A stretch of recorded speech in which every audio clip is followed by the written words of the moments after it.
सपूत बेटा, छत्तीसगढ़ के सपूत बेटा पंडित सुंदर लाल।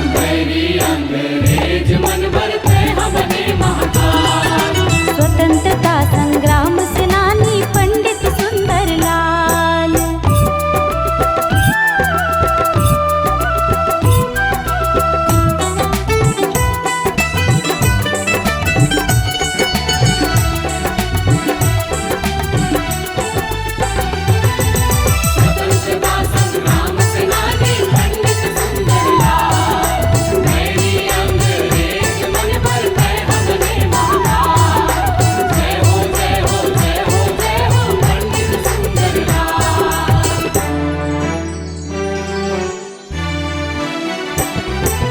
गाँव गाँव और गली गली आजादी के अलख जगाए जी।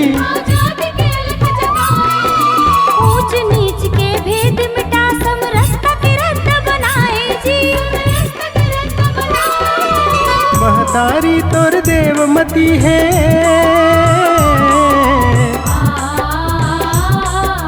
महतारी तोर देवमती और पिता हवे जियला।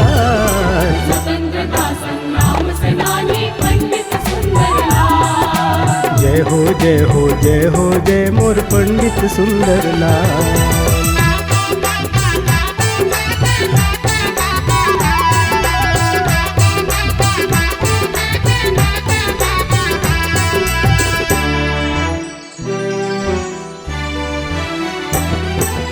आंधी बन के गांधी जिला छत्तीसगढ़ मालाए थे।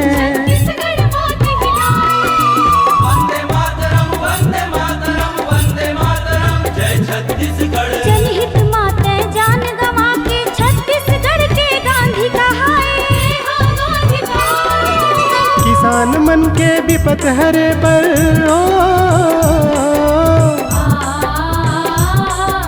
किसान मन के विपत हरे पर बने ते जब्बर ढाल।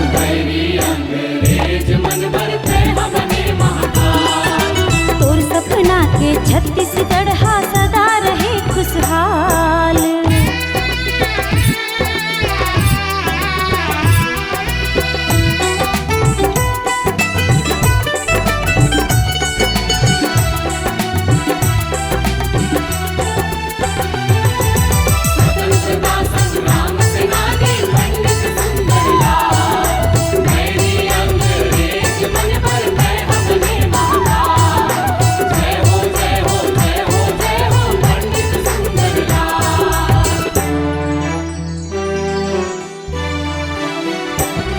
तोर नाम सुंदर काम सुंदर राजीव लोचन धाम सुंदर।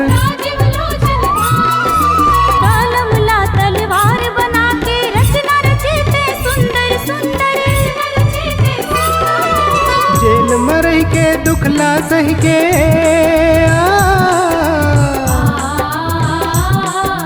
जेल में रह के दुखला सह के जलाए ज्ञान के मसाल।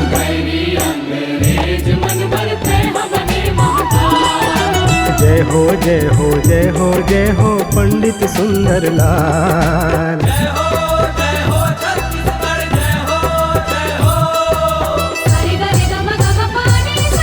छत्तीसगढ़ के सपूत बेटा, छत्तीसगढ़ के सपूत बेटा पंडित सुंदर लाल।